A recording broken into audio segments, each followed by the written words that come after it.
Hello दोस्तों, कैसे हैं आप लोग। नमस्कार, स्वागत है आप सभी का आप सबके अपने चैनल एग्जाम प्रेप लेखनी से जीतेंगे में।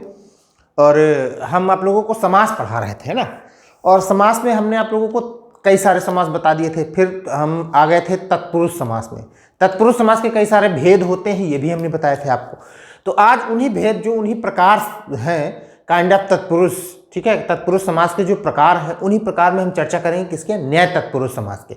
न्याय तत्पुरुष समास, दिमाग में एक चीज बैठा लीजिए, मतलब जो भी चीज नकारात्मक हो, न्याय का मतलब नकारात्मक, ठीक है। जो भी चीज, अब जैसे कोई कह दे कि ये नहीं है, जैसे अधर्म, इसमें पहला शब्द लिखा हुआ है, अधर्म का मतलब जो धर्म में नहीं है, तो वो क्या हो गया? वो अधर्म हो गया, यानी ना धर्म, ठीक है। जैसे अब कोई कह दे कि अपंडित, अपंडित का मतलब जो पंडित नहीं है, यानी ना पंडित, जो पंडित नहीं है, यानी जो चीज नकारात्मकता में है, जिसको हम ये कह दें कि ये नहीं है, तो वो क्या हो जाता है? वो न्याय तत्पुरुष समास हो जाता है। आप समझते चलिए इस चीज को, देखते चलिए। जैसे सबसे पहला ही आपका शब्द लिखा हुआ है, क्या शब्द लिखा है? अधर्म लिखा। अधर्म का मतलब क्या हो गया?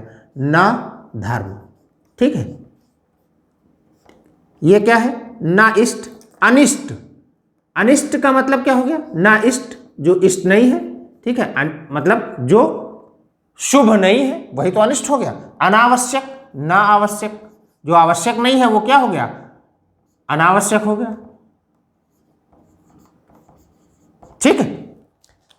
अब नापसंद, इंक खत्म हो गई है, ठीक है। नापसंद यानी जो पसंद ना हो, तो क्या हो गया? ना पसंद। दोनों अलग अलग लिख देते हैं, यही हो गया। जो पसंद नहीं है वो क्या है? नापसंद है। गैर कानूनी यानी क्या है? गैर और कानून, गैर कानूनी, ठीक है। जो कानून के अंतर्गत ना आए वो क्या है? वो गैर कानूनी हो गया।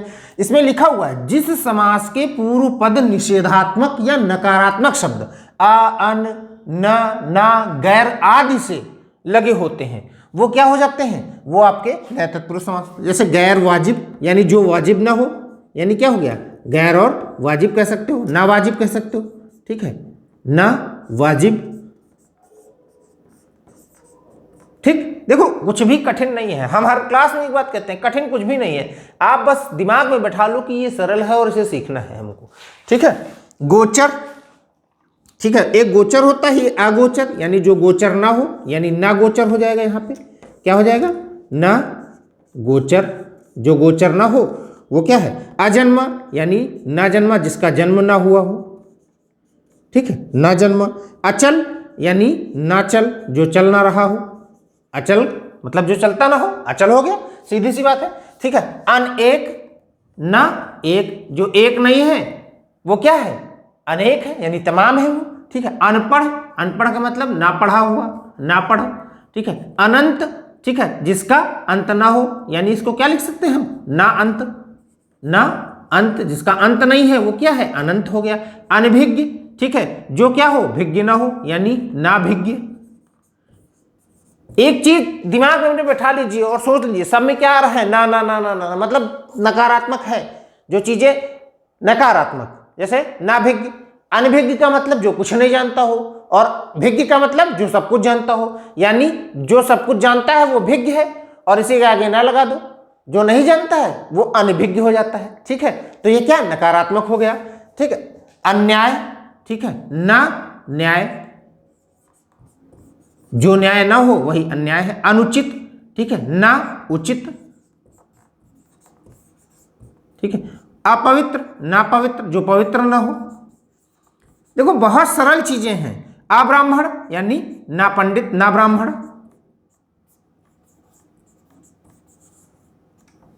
लेकिन लेकिन लेकिन एक बात हमेशा याद रखना इस चीज को, न्याय तत्पुरुष नकारात्मक जरूर होता है, लेकिन जरूरी नहीं कि सब जगह ये न जो है आ जाए इसमें, ठीक है। जो चीजें हैं आ से ही जरूरी नहीं आता, ना भी आता है, अन भी आता है, गैर भी आता है, ना भी, जैसे नापसंद आ गया, ठीक है। कोई भी चीज, बहुत सारे शब्द हैं, अब मेरे पास, मुझे इस समय याद भी नहीं है और इतनी सूची भी मौजूद नहीं है, ना मेरे इस बोर्ड में इतनी जगह है कि मैं आपको बता पाऊँ। फिर भी मैं प्रैक्टिस में चलूंगा तो जरूर बताऊंगा आपको। यहां तक सब बातें क्लियर है। एक दिन मिक्स प्रैक्टिस करूंगा समाज की, सारे समाज बताऊंगा कि कौन कैसे हुआ है, ठीक है, और कौन किसका यूज यानी प्रयोग किया गया है, कौन से समास का। पहले समास खत्म हो जाए उसके बाद हम इस पर चर्चा करेंगे। यहां तक बातें क्लियर हैं। देखिए फिर हम कह रहे हैं कि कठिन कुछ भी नहीं होता, बस आप जान लो नैत का मतलब होता है नकारात्मक, जो चीज नहीं है, जो चीज नहीं है। अब इसमें सब चीज देख लो, कोई ऐसी चीज है जो हाँ में हो, ना में है सारी चीजें। अधर्म ना धर्म, जो धर्म नहीं है वो क्या है, अधर्म है। अनिष्ट, ठीक है, अनिष्ट का मतलब अनिष्ट हो जाना यानी अच्छा ना होना, ठीक है, जो अच्छा नहीं हो रहा है, यानी इष्ट का मतलब अच्छा होता है और अनिष्ट का मतलब क्या होता है, जो अच्छा नहीं हो रहा है। वही चीजें हैं। ना आवश्यक यानी जो आवश्यक नहीं हो वो क्या है, अनावश्यक है। नापसंद, जिसे आप पसंद नहीं करते हैं उसे नापसंद कर दिया गया, तो वो कहां पे आ गया, आपके नेत तत्पुरुष में आ गया। गैर कानूनी मतलब जो कानून के अंतर्गत नहीं है, कानून के दायरे में नहीं है। गैर कानूनी को ये भी लिख सकते हैं कि ना कानूनी, जो कानून के बिना है, यहां पे ना लिखा जा सकता है, ठीक है। गैर वाजिब, ना वाजिब, जो वाजिब नहीं है, कहते नहीं अवाजिब का मतलब उचित ही होता है, लेकिन ये उर्दू का शब्द है, ठीक। तो इस चीज को समझिएगा आप। अगोचर यानी जो गोचर ना हो, ठीक है। ना अजन्म यानी जो जिसका जन्म ना हुआ हो। न चल, जो अचल है, जो चल ही नहीं रहा है, ठीक है। यहां पर फिर आ गए अनेक, ना एक। अब देखिए बहुत सारे शब्द हैं ऐसे आपके, ऐसे अनपढ़ हो गया, अनेक हो गया। यहां पर कंफ्यूज होने वाली बात है, कौन सा समास है, तत्पुरुष समास है। लेकिन तत्पुरुष में कौन सा समास है भाई, न्याय तत्पुरुष समास है, ठीक है। जहां पर नकारात्मकता का बोध हो जाए, निषेधात्मकता का बोध हो जाए, वो कौन सा समास हो जाता है, वो आपका न्याय तत्पुरुष समास हो जाता है। यहां तक सारी बातें लगभग क्लियर हो गई होंगी। किसी भी तरह से कोई भी समस्या आपको नजर आती है तो आप हमें अवश्य कमेंट करें, हम आपके उस कमेंट का उत्तर जरूर देंगे आपको, ठीक है। यहां तक बातें लगभग सब क्लियर है। अब आगे चलते हैं। अब देखो एक चीज और हमने बताई थी, हमने ये बताया था कि जो कर्मधारय समास है वो भी तत्पुरुष का बोध होता है। क्यों बोध होता है उसके बारे में हमने बताया था कि न तत्पुरुष तत्पुरुष समास जो होता है उसके बारे में व्याकरण हमारी ये कहती है कि उसका उत्तर पद प्रधान होता है, ठीक है। आप समझ लो जिसमें कौन सा प्रधान है, उत्तर पद, ठीक है। और धर्म दो चीजें हैं, ना धर्म हो गया, नहीं धर्म, जो धर्म है, जो धर्म नहीं है, ठीक है। तो जब उत्तर पद प्रधान होता है तो कर्मधारय में भी वही बात है, लिखा हुआ है जिस समासिक पद का उत्तर पद प्रधान हो तथा। अब देखो इसमें थोड़े थोड़े क्लॉज बड़े हुए हैं, सोचना है आपको और समझना है सिर्फ इस चीज को। जैसे पूर्व पद और उत्तर पद में विशेषण विशेष्य, फिर यहां पर अथवा, यहां पर हम एक स्लैश खींच देते हैं, एक लाइन खींच देते हैं, ऑब्लिक कर देते हैं। उपमेय उपमान संबंध हो तथा विग्रह करने पर, देखो बहुत बड़ी बड़ी चीजें हमने लिखी है इसमें, ठीक है। आपको बस जानना है कि ये क्या है। विग्रह करने पर है जो के समान, ठीक है। ये कहा जाता है क्या, बीच में विग्रह करने पर जो शब्द है उसका विग्रह कर दो तो उसके बीच में, जैसे कहा गया था ना है जो एक, ठीक है, ना है, ना के समान है एक, ठीक है। तो ऐसी चीजें आ जाए। शब्द लिखा हुआ, जैसे लिखा हुआ है चरण कमल, ठीक है, तो किसके समान कमल, कमल के समान चरण, ठीक है। चरण कमल, वो कहते हैं ना चरण कमल कहाँ है, तो किसके समान चरण है, कमल के समान चरण है। तो कमल से किसकी विशेषता बताई गई है, उपमा की गई है, चरणों की उपमा की गई है, ठीक है।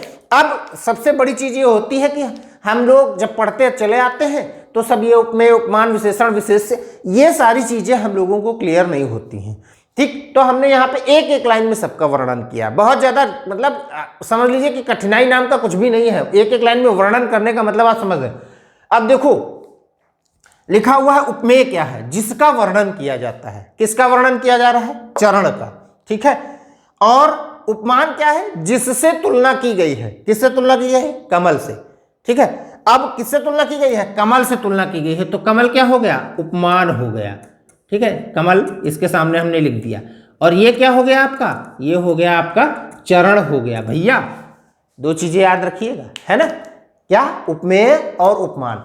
जिसकी तुलना की जाए, जिसका वर्णन किया जाए और जिससे किया जाए, किससे, वो क्या हो जाता है, उपमान हो जाता है। जिसका वर्णन किया जाता है वो उपमेय है, जिससे किया जाता है वो क्या हो जाता है, उपमान हो जाता है। साधारण शब्दों में अगर जो आप समझें तो हमने एक उदाहरण लिया चरण कमल, तो चरण क्या है, ठीक है, चरण का वर्णन किया गया है, किससे वर्णन किया गया है, कमल से किया गया। तो चरण आपके क्या हो गए, उपमेय हो गए। और वर्णन किससे किया गया है, कमल से किया गया है, तो कमल क्या हो गया आप, उपमान हो गया। सेम ऐसे ही यहां पर आप समझ लीजिए कि विशेषण विशेष से क्या होते हैं, संज्ञा और सर्वनाम की जो विशेषता बताते हैं वो विशेषण कहलाते हैं। जैसे मोटा आदमी, ठीक है, तो आदमी क्या है, आदमी एक संज्ञा है, ठीक है, और उसकी विशेषता क्या है, मोटा होना। अगर वो मोटा है तो वो क्या है, वो विशेषण है। अब जिसकी विशेषता बताई गई, अब समझो इस चीज को, आप समझिएगा इस चीज को, ध्यान दीजिएगा। हमने क्या बोला आपसे कि मोटा आदमी, ठीक है, आदमी क्या है, संज्ञा है, ठीक है, और आदमी की विशेषता क्या है, मोटा। तो मोटा आपका क्या हो गया, विशेषण हो गया। और जिसकी विशेषता बताई गई है, विशेषता किसकी बताई गई है, आदमी की बताई गई है। आदमी मोटा है ना, तो आदमी की विशेषता बताई गई, तो वो क्या हो गया, विशेष से हो गया। देखो बहुत सरल है, हिंदी अपने आप में इतनी शुद्ध और इतनी सरल भाषा है कि जिसे आप जब चाहें, ठीक है, तब सीख सकते हैं, अपने दिमाग में बैठा लें। बहुत सारी ऐसी चीजें होती हैं। हाँ, ये जरूर है कि हम लोग अशुद्धियां बहुत करते हैं, हम लोग जब भी बोलते हैं तो उच्चारण की त्रुटियां बहुत करते हैं, ठीक है। और विशेषता क्या होती है, विशेषण क्या होता है, विशेष से क्या होता है, छोटी छोटी चीजें हैं, एक एक लाइन। अब यहाँ पे हमको नहीं लगता कोई ऐसी कठिन बात हमने आपको बताई होगी। संज्ञा और सर्वनाम, अब ये भी अगर जो आपको नहीं पता है तो मुझे लगता है फिर व्याकरण में शुरुआत से मुझे वापस जाना चाहिए था, ठीक है। तो संज्ञा और सर्वनाम तो छोटी छोटी चीजें हैं, ये तो जानकारी आपको होनी ही चाहिए। यानी अब देखो दो चार चीजें यहाँ पे बताई, उपमेय, उपमान, विशेषण और विशेष्य। तो ये सारी चीजें क्लियर हो गई होंगी। हमने उदाहरण कम लिए हैं यहाँ पर क्योंकि हमारे बोर्ड में जगह नहीं बची थी। चरण कमल, ठीक है, तो क्या हो गया, कमल के समान, कमल के समान क्या है, चरण है, ठीक है। कमल नयन, ठीक है, तो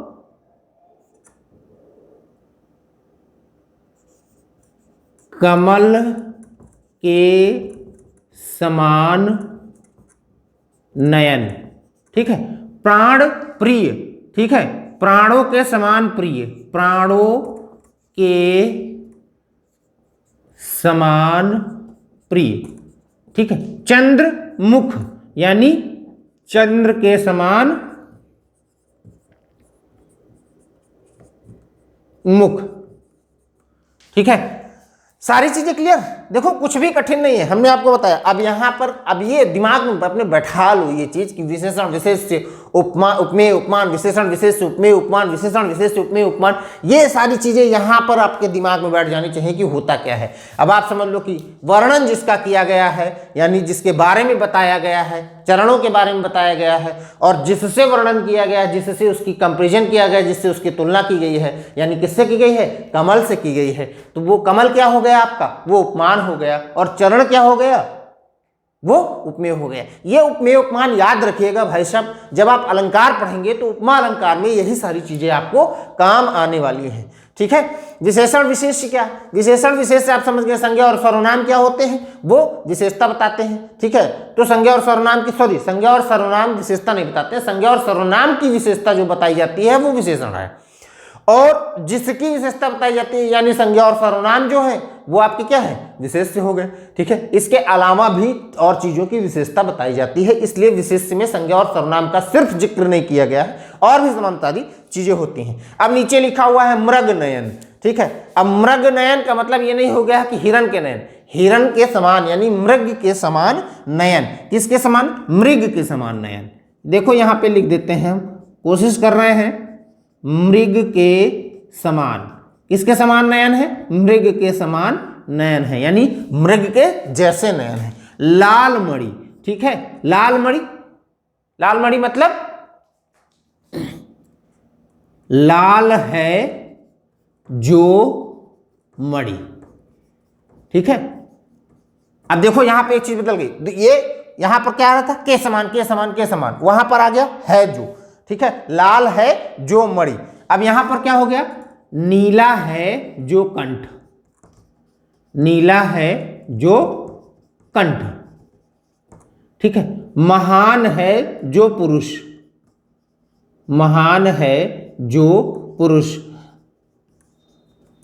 इंक यानी स्याही की कमी की वजह से थोड़ा सा ये ब्लर आपको दिखाई दे रहा होगा, लेकिन मेरे शब्दों पे अगर गौर करेंगे आप तो सारी चीजें क्लियर हो जाएंगी। यानी देखो, अब फिर से हम एक बार रिपीट किए दे रहे हैं। हमने आपको कर्मधारय समास बताया। कर्मधारय समास में उत्तर पद प्रधान होता है। उत्तर पद मतलब जो बाद वाला होता है, पूर्व पद जो पहले वाला होता है। अब सब में देख लो, कमल के समान चरण है, ठीक है, किसके समान है? कमल के समान। अब नयनों की बात की गई, नयन जो है वो प्रधान है, ठीक है, और किसके समान? कमल के समान नयन है। प्राण प्रिय, प्रिय तो है वो, लेकिन किससे? प्राणों से के समान प्रिय है, अपने प्राणों के समान प्रिय। चंद्रमुख, चंद्र को समान जो है मुख वाले हैं। यहां पर विशेषण विशेष्य है और उपमेय उपमान भी है, सारी चीजें यहां पर हैं। मृग नयन, मृग के समान नयन। लाल मणि, लाल है जो मणि, यानी मणि, किसी मणि की बात हो रही है और वो मणि क्या है? वो लाल है, ठीक है। नीलकंठ, नीला है जो कंठ, नीलकंठ यानी कंठ यानी गले की बात हो रही है, और गले की विशेषता क्या है? नीलकंठ है, ठीक है, नीला है वो कंठ। महापुरुष, पुरुष की बात हो रही है और वो पुरुष क्या है? महान है, तो महान है जो पुरुष। यहां तक सारी चीजें क्लियर हो गई होंगी, कोई भी ऐसी बात नहीं होगी जो नहीं क्लियर हो। हम बहुत ही आसान भाषा में आप तक सारी चीजें पहुंचाने का प्रयास करते हैं। कोई भी कठिनाई हो, किसी भी तरीके का आपको समस्या हो, तो आप हमें पुनः सूचित जरूर करिएगा। कहाँ पर? कमेंट बॉक्स में कमेंट करिएगा।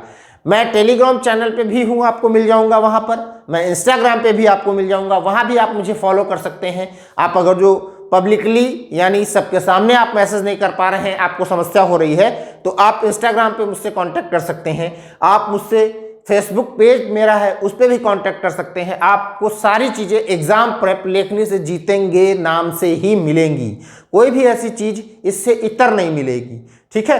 फिर पर्सनली अगर जो हमें अच्छा लगेगा आपसे बात करके, तो हम आपसे पर्सनली कांटेक्ट करेंगे, पर्सनली बात करने का प्रयास करेंगे, ठीक है। तो अभी जो भी चीज़ें हैं वो आप कमेंट के द्वारा, इंस्टाग्राम पे, फेसबुक पेज पे या टेलीग्राम चैनल पे, आप कहीं भी आप जो है हमें फॉलो कर सकते हैं। डिस्क्रिप्शन बॉक्स में सारे लिंक आपको मिल जाएंगे, ठीक है। और एग्जाम प्रेप लेखनी से जीतेंगे आपका अपना चैनल है, लाइक शेयर सब्सक्राइब करते रहिएगा। मिलते हैं अगले वीडियो में, तब तक के लिए धन्यवाद।